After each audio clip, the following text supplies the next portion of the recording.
Pessoal, como eu falei para vocês no último vídeo, o que a gente previa aconteceu. Realmente a culpa de tudo que aconteceu no dia 13 caiu nas costas da direita brasileira. Discurso de ódio e fanatismo foram estimulados pelo governo Bolsonaro, diz Gilmar Mendes. Se você não viu o último vídeo que eu postei, dá uma olhadinha lá que eu falei ontem mesmo que a culpa desse homem-bomba, desse cara que se suicidou, ou um extremista, ou um atentado terrorista, como foi classificado pelos ministros, aconteceu no dia 13 e eu falei que a culpa disso aí ia cair na direita brasileira e justamente vai cair, já caiu, já está sendo cobrado, essa conta vai ser bem alta para a direita brasileira.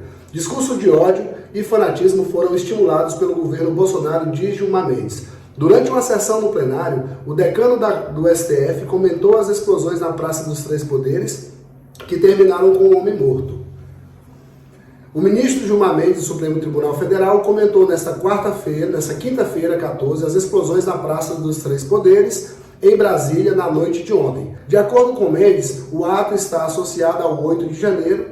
O juiz do STF viu ainda a relação com a administração de Bolsonaro. O que eu falei ontem? Que ia cair na conta do Bolsonaro. Então aparece um maluco, se explode, porra, culpa de quem? Culpa do Bolsonaro. Pessoal, a gente sabe que o nosso país está realmente polarizado entre a direita e a esquerda. Esse é o discurso vendido pelas grandes mídias, pelas mídias tradicionais, né? Mas a gente tem uma outra percepção quando conversa na rua com um amigo, com um parente, né? Nem todo mundo está alinhado com esse discurso esquerdista, com esse discurso comunista de que existe uma parte do país que é extrema, que é radical, porque o que a gente vê a direita pregar é tranquilidade, é ordem, é família, é pátria, é honra. Então é um discurso muito desconecto. O que eu queria mostrar para vocês, além disso, é que o quê? Vamos fazer uma comparação simples entre o discurso de uma pessoa de direita e o discurso de uma pessoa de esquerda, porque o que falam são todos extremistas, são radicais, mas realmente, na sua opinião, comenta para mim aí, quem é radical nessa história? Eu vou colocar um vídeo para vocês e você me diz se extremista é o discurso da direita ou se a esquerda já tem esse discurso extremista há muito tempo. Vamos assistir aqui.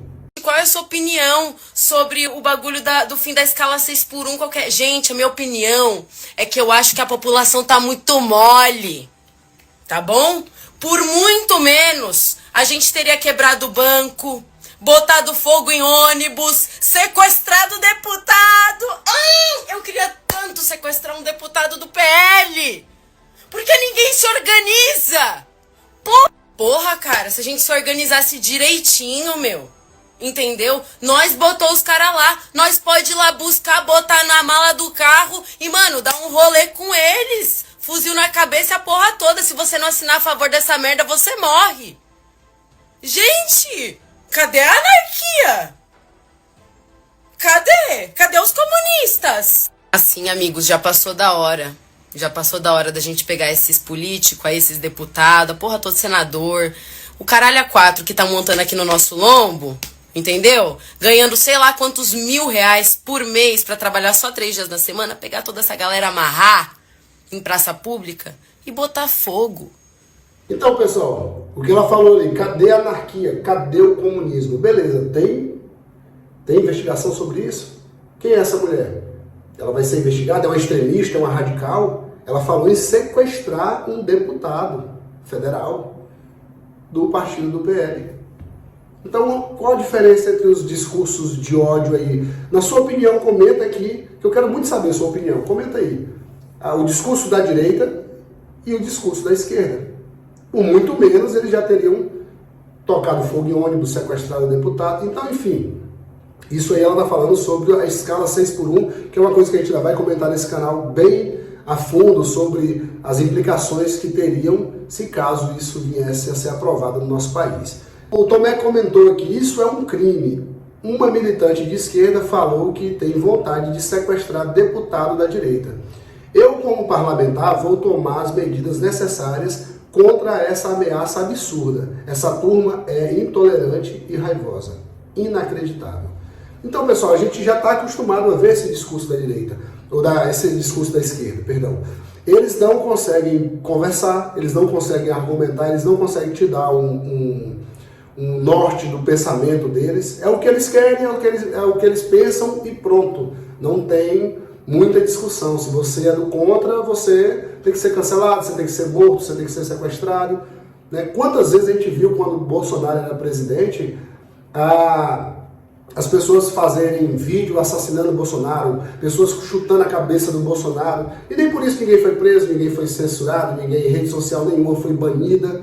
Então, é aí onde a gente vai entrar na questão do direito, do direito de se manifestar, né, do direito de você ter direito a se expressar. Mas até onde chega esse direito? É um fator discutido pelos ministros, inclusive pelo nosso ministro Alexandre de Moraes, até onde chega esse direito de você poder falar o que você quiser, que está tudo certo.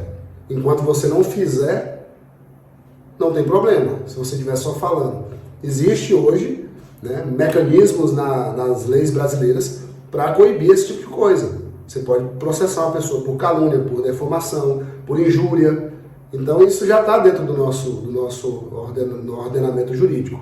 A questão é, 2 pesos, igual eu falei, 2 medidas. Né? Se um bolsonarista falar um negócio desse, no outro dia a federal está arrebentando a porta dele. Pode ter certeza. Se um bolsonarista, uma pessoa de direita, ou talvez até uma pessoa de centro, falar um negócio desse, no outro dia a federal está visitando ele às 6 horas da manhã. Então é mais ou menos o que a gente tenta passar, essa questão de que existe hoje um lado mais assistido do que o outro. O outro fala o que quer, fala o que pensa e está tudo certo, esquece para lá. Quando é a direita, qualquer coisa, né, já dá problema. Então vamos aqui seguindo a matéria do Estadão, feita pelo Ricardo Corrêa, diz o seguinte: as explosões na Praça dos Três Poderes, em Brasília, tendem a enterrar de vez as remotas chances da aprovação de uma proposta de anistia a acusados de participação dos atos golpistas de 8 de janeiro, esse é do ex-presidente Jair Bolsonaro. Ainda que não esteja plenamente esclarecidas as circunstâncias, tendem a reforçar o discurso de que não é possível relevar o que aconteceu no início de 2023, quando os prédios do Executivo, Legislativo e, sobretudo, do Judiciário foram atacados por apoiadores do ex-presidente. Pessoal, se você parar para pesquisar um pouquinho no Google, você vai ver que não é a primeira vez que fazem isso lá em Brasília. A esquerda brasileira já fez isso. Já invadiu o Palácio do Planalto, já tocaram fogo, já queimaram bandeira, já quebraram vidraça, e uma par de coisa mais ou menos nesse sentido do 8 de janeiro. Não foi a primeira vez. E a questão de anistia, e naquela época todos foram tratados como vândalo, policial que saiu ferido. Dá um Google aí rapidinho que você vai ver. Então, inclusive no mandato do governo Bolsonaro, um cara parou um ônibus na porta ali nas proximidades do Supremo Tribunal Federal, do Legislativo, do Executivo, e tocou fogo no ônibus. E aí, esse cara foi preso, o que aconteceu? Né? Então, é um terrorista também. Então, pessoal, eu acho assim, eu tenho uma teoria, e antes que a gente avance, eu queria questionar você sobre essa teoria. Hoje está relativamente explícito que todo mundo de direita está incluído dentro desse bolo de pessoas. Se você foi ou não foi para Brasília, se você depredou, quebrou tudo lá ou não quebrou, não tem nada a ver. Você é de direita, você faz parte da mesma panelinha. Pessoal, o Barroso ele decidiu que Moraes vai supervisionar as investigações sobre a explosão. Antigamente, o nosso Supremo Tribunal Federal ele trabalha como qualquer tribunal. O processo, para quem não sabe, ele é distribuído por sorteio. Caiu na comarca tal, tem um juiz, tem dois, caiu no STJ, no Supremo Tribunal Federal, geralmente é sorteio, né? Cai, faz um sorteio e o ministro que é sorteado, ele é o relator, ele que coordena aquela investigação, ele que julga, ele que é o relator do processo. Então, aqui, o presidente do Supremo Tribunal Federal, de cara, já decidiu que o Moraes, nosso ministro, ele vai tomar a frente vai cair lá para aquele processo de inquérito do fim do mundo, né, como diz o Marco Aurélio de Mello, nosso antigo decano da corte, nosso ex-ministro Marco Aurélio de Mello.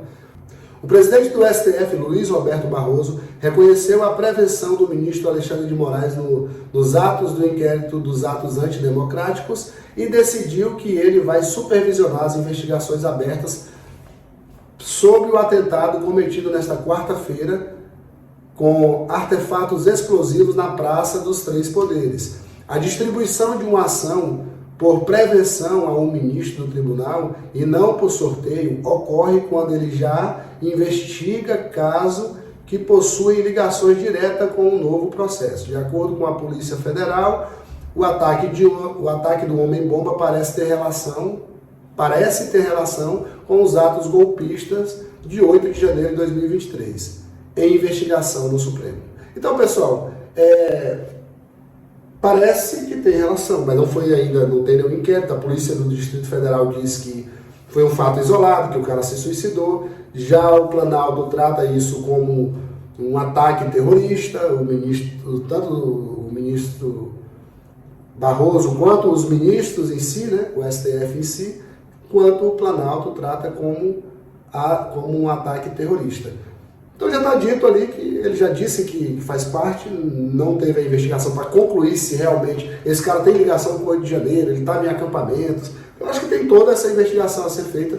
Primeiro, a população está esperando muito que o Supremo haja dentro da sua normalidade, né?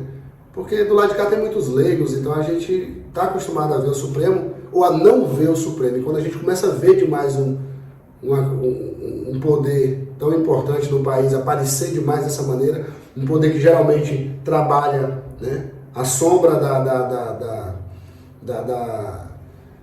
das manchetes, não aparece, não se manifesta em matérias, não se manifesta em jornais, eles estão lá, eles são juízes, julgam, decidem e pronto, até ali tudo bem.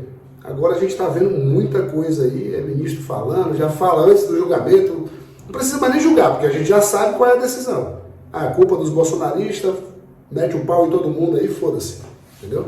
Então eu acho que é mais ou menos isso que está começando a deixar a população instigada e cada vez mais querendo saber de política e saber por quê, o que está acontecendo. Antigamente você sabia do vereador, você sabia do prefeito, no máximo, né?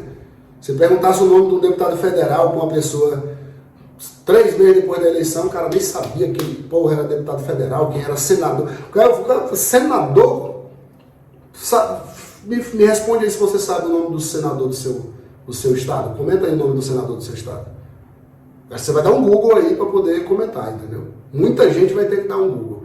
Então, né, antigamente a gente... Mas o nome dos ministros do Supremo, todo mundo sabe agora, porque o cara está toda hora nas matérias, né? Então, seguindo aqui, pessoal, o Guilherme Amado, o Paulo Capelli trouxe para a gente essa notícia. Aliado de Donald Trump pressiona órgãos internacionais a agir contra Moraes. A nossa matéria saiu no dia 14, ontem. Progressistas aliados de Donald Trump ameaçam cortar verbas da Comissão Internacional de Direitos Humanos, CIDH, se o órgão não agir contra Moraes. Então, pessoal, lá fora já tem gente se mexendo, né, impressionando. Então, os congressistas ameaçaram até cortar a verba aí da Corte Internacional de Direitos Humanos, caso eles não tomem providências sobre, né, essa questão da liberdade de expressão no Brasil. E agora com esse fato, como eu disse ontem, com esse fato desse cara ir lá e resolver se explodir em praça pública, principalmente lá do lado do prédio do STF. Pessoal, na minha opinião, você acha que ele teria coragem? Se ele conseguisse entrar, ele ia entrar? Na minha opinião sincera, se ele tivesse oportunidade, ele teria entrado. A ideia, tá nítido que o cara não foi ali simplesmente para se suicidar. Né? A princípio fica aquele alvoroço, foi, não foi, a gente vê um vídeo dali, outro daqui, mas se você analisar direitinho, como disse na matéria no outro vídeo que eu mostrei, um carro, ele explodiu o artefato atrás, ele deitou na praça, acendeu o artefato de joelho, deitou e botou atrás da cabeça e esperou o baque. Dá para ver nitidamente no vídeo. Você acha que ele foi lá só para se suicidar? Entenda, ele colocou um carro dele lá e 20 segundos depois ele se matou. O carro explodiu lá, 20 segundos depois ele se explodiu aqui. Então eu acho que a ideia dele, na minha análise, a ideia dele seria tentar chamar a atenção com a explosão do carro dele lá, chamar a atenção para lá, para ele tentar avançar, quanto mais ele pudesse avançar para dentro do Supremo, ele ia tentar e ia conseguir avançar. A segurança não abandonou o local ali e ele não conseguiu uma brecha, então ele jogou a primeira e depois na segunda ele cometeu, né, um suicídio. Mas eu tenho certeza que se ele tivesse a oportunidade, ele ia se abraçar mais do Alexandre de Moraes e não ia ser bonito não, ia ser coisa feia. Né? Então, pessoal, o que acontece? Não adianta a gente querer agora dizer, era só um suicida, não. O cara foi lá para fazer uma cagada, entendeu? Isso aí vai refletir na direita, isso aí vai, né, trazer muito problema para a direita, mas com isso também vai trazer muito problema, e já está trazendo problema para o ministro, para o Supremo Tribunal Federal. Eu tenho certeza que eles estão observando essa questão internacional com bastante cuidado, porque ninguém quer perder seu direito de ir e vir, e eles sabem muito bem que é muito ruim você não ter o direito de poder ir para outro país, de poder ir para a Europa, de poder ir para os Estados Unidos. Então, vamos ler aqui o que diz aqui. Congressistas norte-americanos, aliados do presidente eleito dos Estados Unidos, Donald Trump, iniciaram uma nova ofensiva contra o ministro Alexandre de Moraes. 4 lideranças do Partido Republicano enviaram um ofício à Comissão Internacional de Direitos Humanos.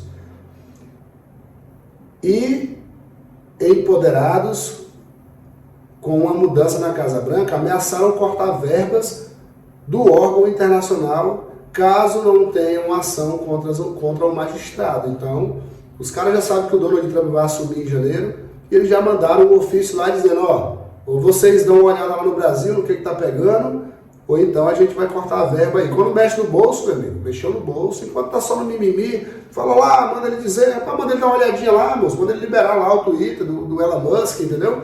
Aí tá de boa. Mas quando começa a mexer no bolso dos caras, aí já começa a vir umas sanções. Isso não é bom, viu, pessoal? Só para vocês terem uma ideia de sanção. O único sanção que era boa é aquele da Bíblia, né? Cortaram o cabelo dele e ele ficou fraco. Perdão. E a mesma coisa acontece com o país. Se cortar, se tiver sanção, o país fica fraco, porque o país passa a não negociar com os países que negociam. Os Estados Unidos têm capacidade de bloquear o Brasil em vários outros países, e isso dá uma cagada na questão do financeiro no país, na questão da economia. Você vê aí Cuba, porque Cuba vive até hoje naquela fase tão complicada, porque tem sanção dos Estados Unidos. Venezuela está aí porque tem sanção. Então, não adianta, né, não é bom a gente ficar batendo palma, o Trump vai foder, o Trump vai arrebentar. Primeiro arrebenta os mais fracos. Esses caras têm milhões aí para segurar aí até não sei quando. Né? Você que está matando um leão por dia, tem só o do aluguel, ainda está correndo atrás, ligou para o seu irmão, pediu R$100 para inteirar o aluguel, meu irmão. Não queira não, viu, que o Trump meta uma sanção no Brasil não, que aí você vai ver o bagulho ficar doido, entendeu? A carta interessada nessa quarta-feira é assinada pelos deputados Christopher Smith, Maria Elvira Salazar. Essa Maria Elvira Salazar é aquela que estava com a foto do Alexandre de Moraes lá no plenário dos Estados Unidos. Darel, Isa e Carlos Jimenez. No documento, eles apontam uma contínua situação no Brasil com relação às ações de Moraes sobre a rede social X, o antigo Twitter. Os congressistas dizem que as decisões afetam milhares de brasileiros, assim como cidadãos estadunidenses que vivem ou possuem negócio no país, assim como uma companhia americana. O documento foi endereçado à presidente da CIDH, Roberta Clark, deve ser irmã do Super-Homem, e ao relator especial da liberdade de expressão do órgão, Pedro José Vacari, ou Pedro José. E ao relator especial da liberdade de expressão do órgão, Pedro José. De acordo com os deputados, em maio deste ano eles foram ignorados a solicitar uma informação sobre quais as ações o subcomitê do CID tomou em relação às denúncias de violação da liberdade de expressão. Desde então, a situação no Brasil piorou desconsideravelmente, como visto no bloqueio ilegítimo da plataforma X no país, com Alexandre de Moraes declarando sua intenção de cercear o discurso político e protegido por leis internacionais de direitos humanos, diz o trecho da carta. Apesar de o funcionamento do X ter sido restaurado, isso acontece após as eleições, com a plataforma coagida em compliance, concluiu os parlamentares sobre a rede social de Elon Musk. O que é que eles querem dizer aqui, pessoal? Perdão. O que é que eles querem dizer aqui? Que o Alexandre de Moraes bloqueou o X para cercear o discurso político, porque lá no X, quem não usa aí o Twitter, o antigo Twitter, sabe que quem usa sabe que lá no X acontece muito discurso político, muita troca de ideias, muito posicionamento de muitas bandeiras fortes lá, entendeu? Então, o que eles estão querendo dizer é que o Alexandre de Moraes bloqueou o Twitter por causa da política. Depois da política ele foi lá e liberou. Para não influenciar, para o Twitter não influenciar, não ter um discurso mais voltado para a direita ou para a esquerda, enfim. Ele foi lá e bloqueou. Aí eles estão dizendo que foi esse o motivo dele ter bloqueado o X. Essa é a opinião deles ali. Eu não vou botar minha opinião aqui porque, na verdade, eu não entendo o motivo. Eu acho que ele bloqueou porque ele tem uma rixa com o Elon Musk, que a gente vai trazer aqui uma matéria sobre, a gente vai trazer um vídeo sobre essa confusão de Alexandre de Moraes e Elon Musk e o que vai mudar agora, porque o Elon Musk ele vai estar no governo do Donald Trump. Donald Trump confirma que Elon Musk terá cargo em seu governo. Imagina aí, o cara vai ter um cargo no governo dele. O presidente eleito dos Estados Unidos, Donald Trump, anunciou nesta terça-feira, 12, que Elon Musk vai chefiar o Departamento de Eficiência Governamental dos Estados Unidos, cargo que será criado pelo futuro mandatário durante o seu novo mandato. O bilionário trabalhará ao lado de Vivek Ramaswamy.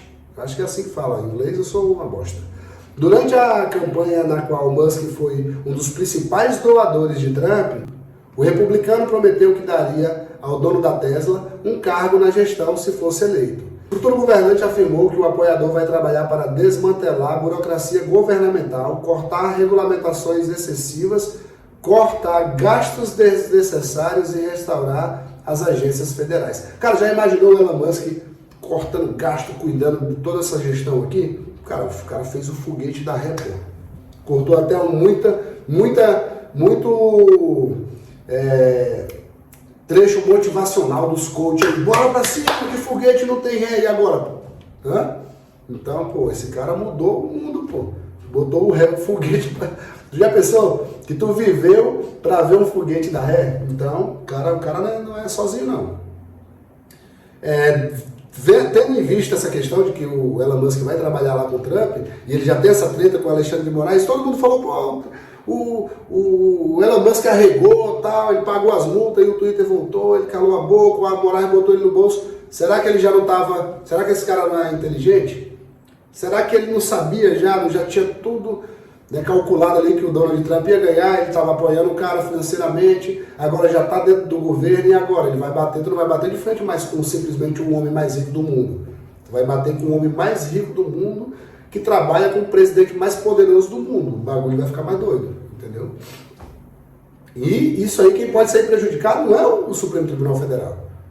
Quem pode se lascar nessa confusão todinha é nós que somos pobres, entendeu? Porque os Estados Unidos lá para cá lasca a sanção, eles não vão, guerra não começa assim, ninguém manda o exército vir aqui tomar nada de uma noite pro dia, entendeu? Aí ele, não, quebra esse país aí, bora deixa quebrar aí, 10 anos, 15 anos nós quebra eles. É a população fodida aí por causa da altitude de 1 ou 2, de 5, 10, 11, 12.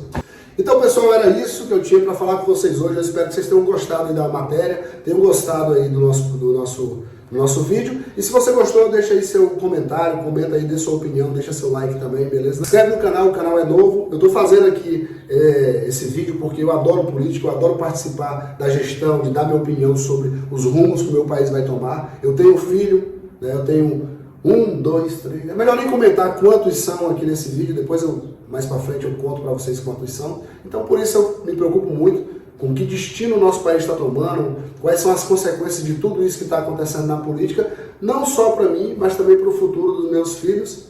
E é por esse motivo que eu resolvi estar aqui discutindo política nesse canal chamado Canal Desatualizados. Aqui a gente vai se atualizando e vamos discutindo sobre os melhores e piores assuntos da política nacional e internacional, beleza? Então, todo dia, 6 horas da tarde, vai sair vídeo aqui. Então fica ligadinho, se inscreve aí e eu